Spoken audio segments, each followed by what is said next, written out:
So this is Mr. Malbrue's reviews, and we're going to be talking about Old Guard 2. Old Guard 2 is a solid movie that takes way too long to get good. At only 1 hour and 35 minutes, you would think this thing is screaming with action from the beginning. And while you do get a whole lot of action in the first part, it feels incredibly run-of-the-mill and devoid of anything that made the first one special up until about the halfway point of the movie. It's at that point in the movie that things start to pick up story-wise, but then you look at it and you only have about 40 to 55 minutes left in the movie. Visually, the performances are fine. The cinematography is nothing super special. It feels as though the producers of this first movie thought that we loved the action and the fight choreography. But it's the story of these immortals that made the first one interesting, and it's the story that carries this movie. Unfortunately, it only picks up in the second half.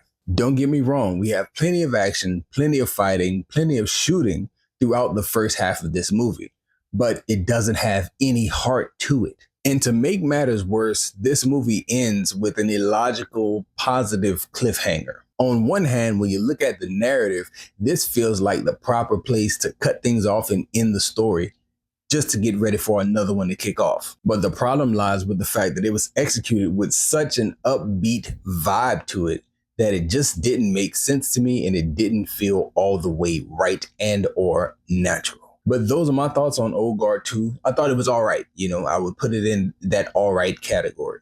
We're revamping those categories, and you'll see an update to that whole system coming soon. But those are all my thoughts about the Old Guard 2. Let me know if you have any in the comment section. And that's all we got for this one, y'all. Enjoy yourself, guard your heart, and go watch something good.